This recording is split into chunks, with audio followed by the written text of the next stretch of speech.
Hello, my love. Welcome to the Purpose Show podcast. There is a really specific moment that I want to talk to you about today. It is when you finally have time. You have carved out a little bit of time for yourself. The house is quiet, the kids are settled, or maybe they're away from you. Work isn't on fire for once. Nothing urgent is pulling at you. You finally get this time. And instead of feeling motivated or excited, you don't want to do anything.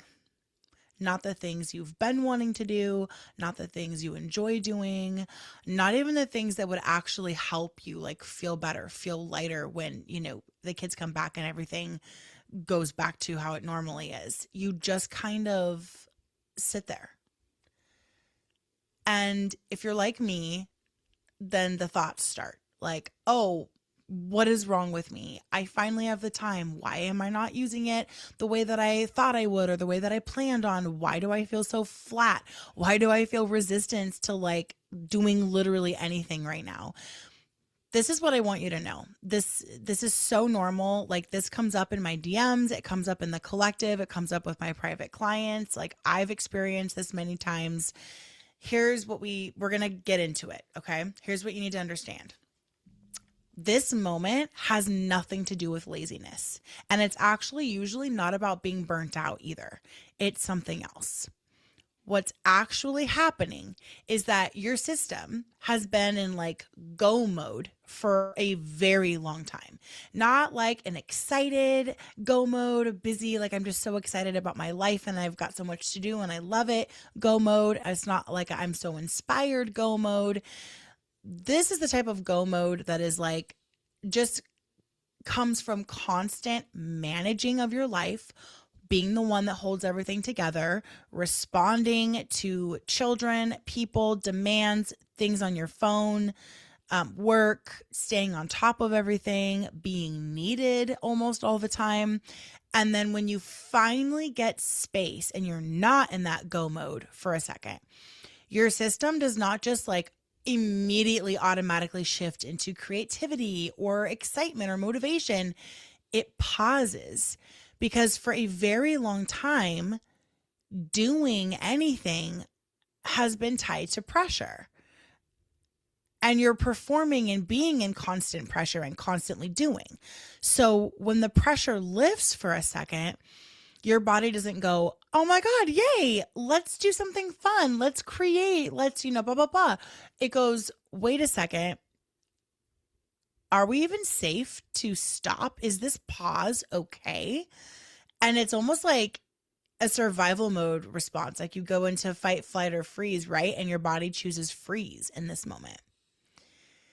This is why rest doesn't always feel restful. Like it's why forcing yourself to be productive in the moment of this like usually backfires, because the issue isn't that you don't want to do anything. It's that your system hasn't recalibrated to the peace that you created for yourself yet. It hasn't calibrated to this moment of pause yet.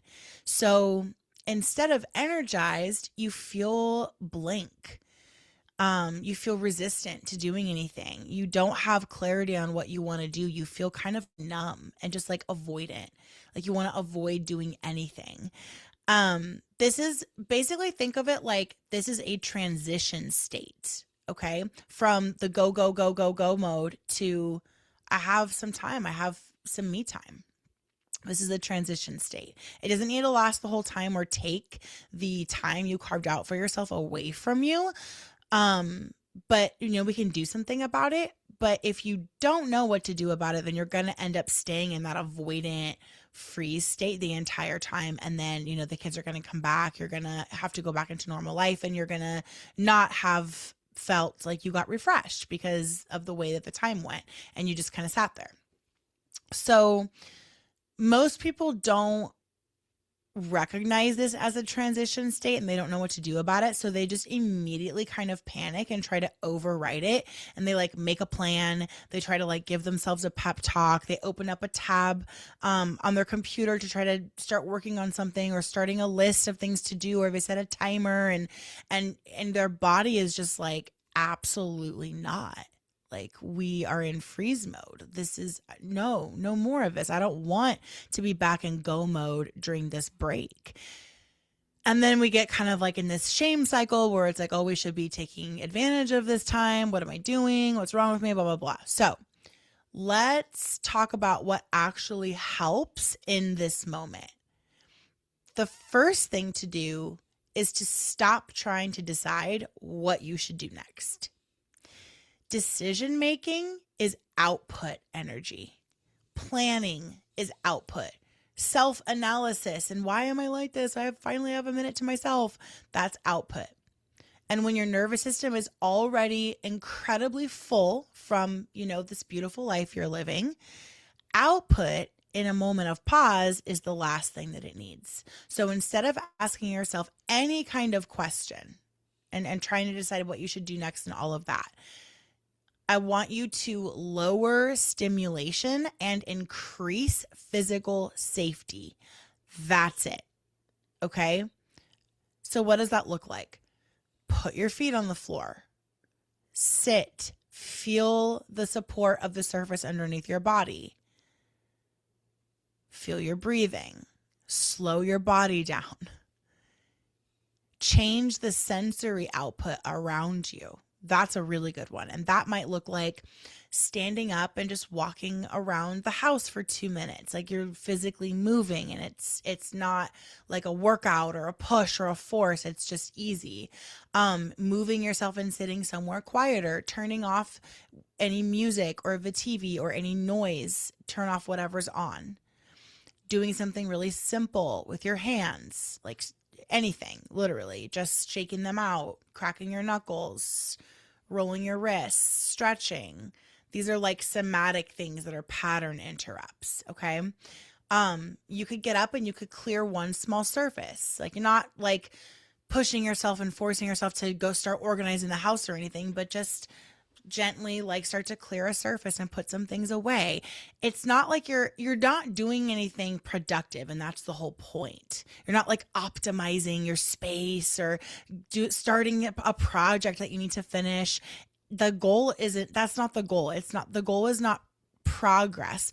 The goal is to let your system feel, I'm not being asked for anything right now, and I'm just going to gently lower the stimulation around me and begin to do something that feels easy. When that happens, your body is going to register, oh, I'm not being asked for anything right now. This is okay. This feels good. And your body will naturally shift out of that like defense mode where it's feeling like it's in freeze state. It's like resisting everything and wanting to avoid everything, feeling resistance around doing anything, even the things in your mind that you thought you were going to spend this time on. Once your system settles, then taking actual action is going to become easier on its own. It won't be forced. It's not like you have to hype yourself up to do it. You just kind of come back online and you're just like available again. The next thing I want you to do is to stop trying to use the time well.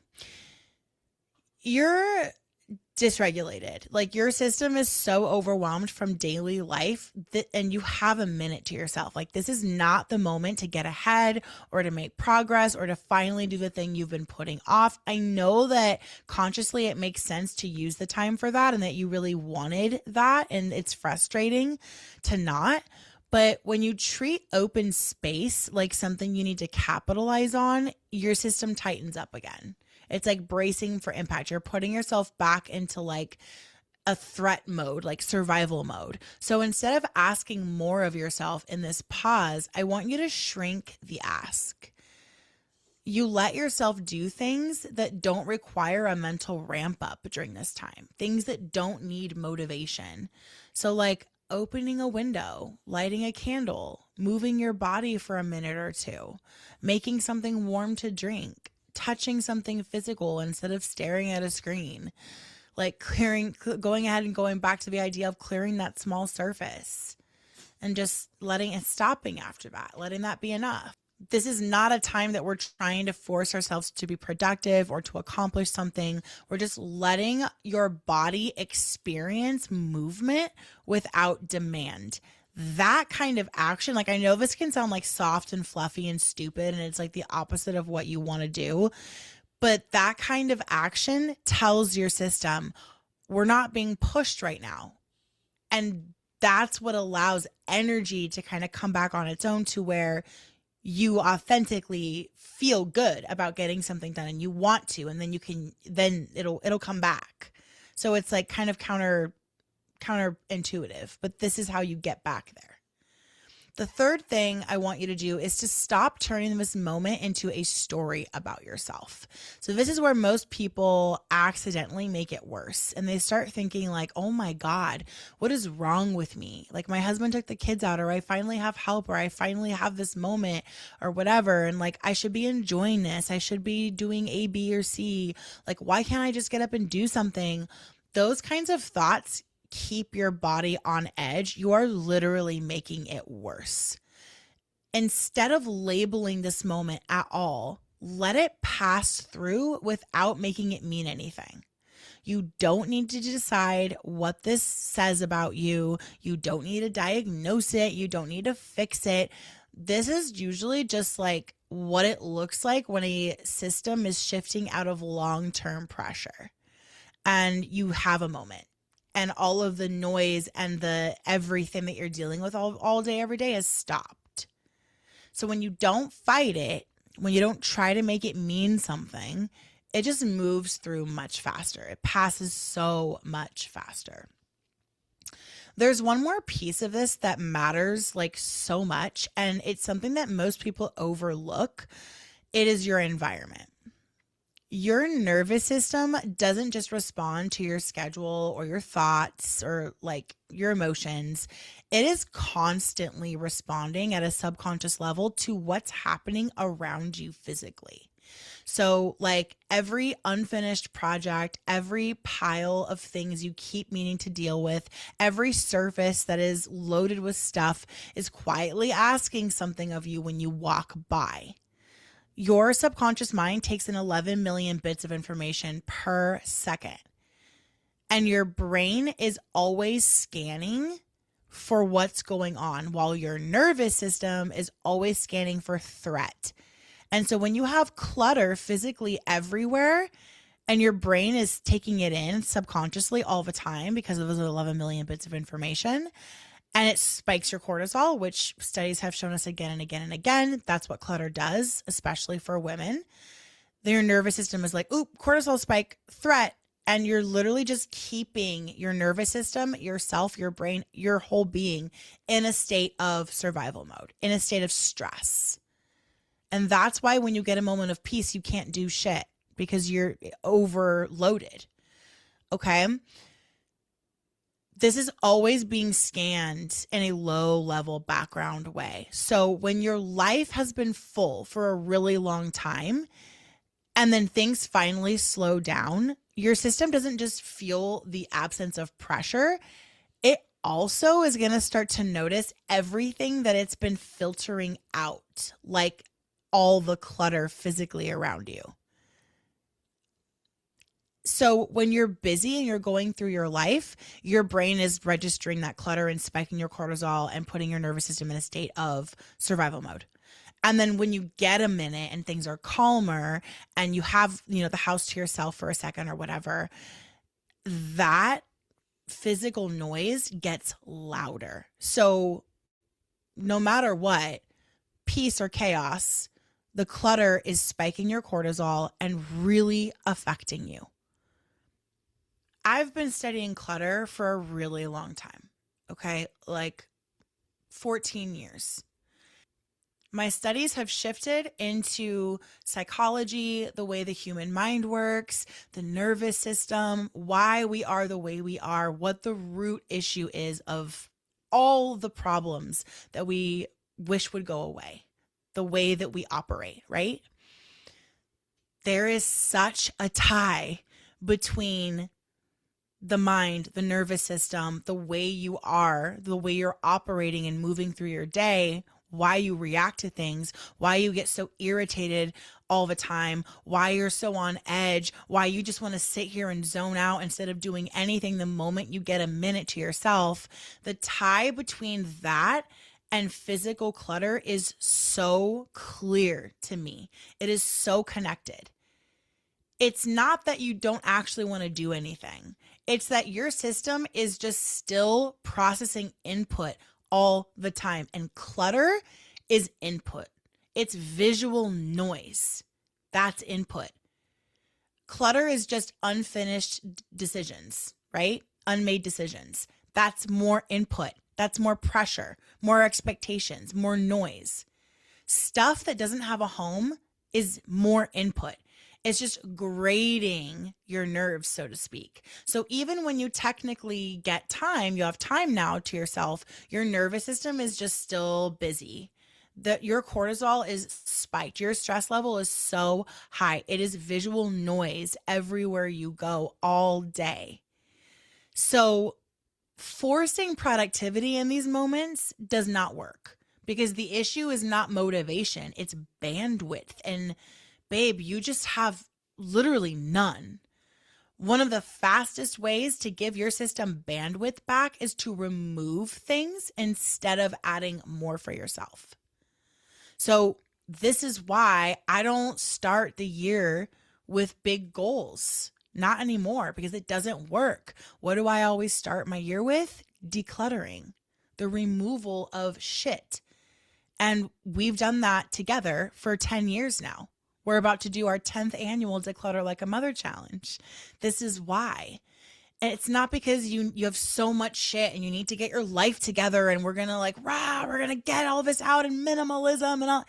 No, it's because removing things is one of the only forms of action that lowers demand on your system instead of raising it up. You're not forcing, you're not performing, you're not setting all these big goals for the new year and deciding who you're becoming. You're too overloaded for that. When we declutter, all we're doing is creating space. That's why it feels so good. And for a lot of women, that is the moment their system finally goes, oh, we can exhale. We created space. Now we can breathe.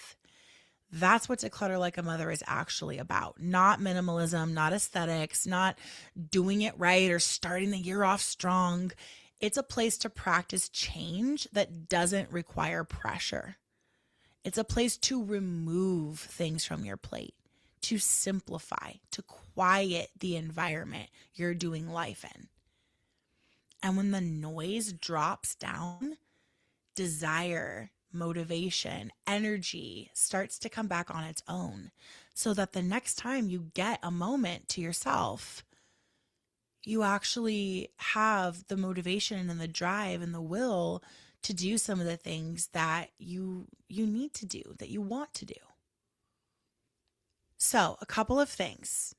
We mentioned clutter. We're talking about that here. Declutter Like a Mother is starting on January 12th. So if you're listening before that date, you can sign up. It's free. You can get yourself signed all the way up in less than a minute.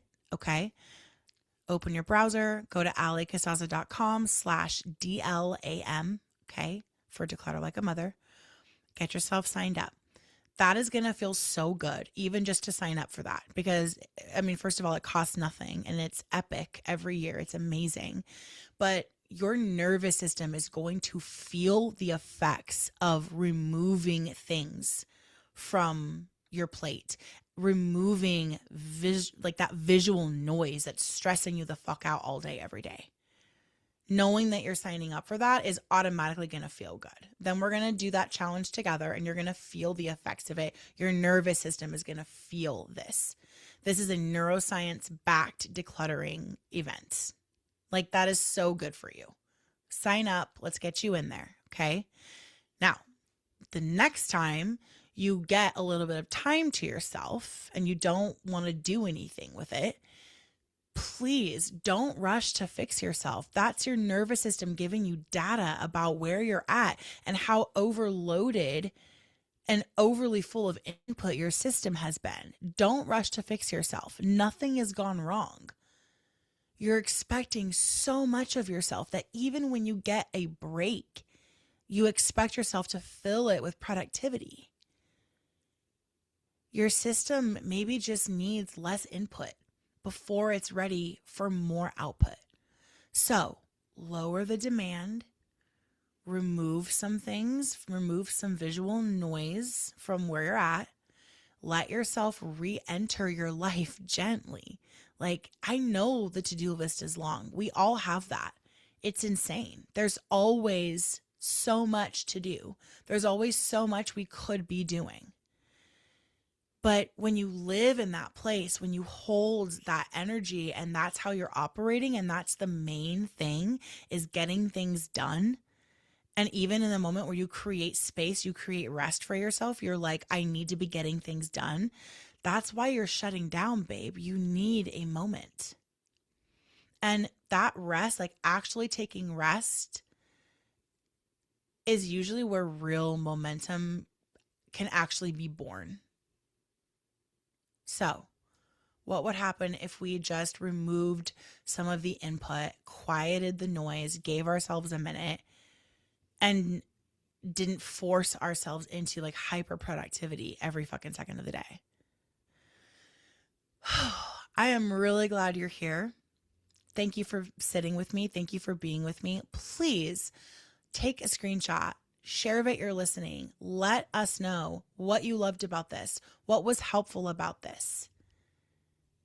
I will see you in Declutter Like a Mother, my love, and in the next episode of The Purpose Show.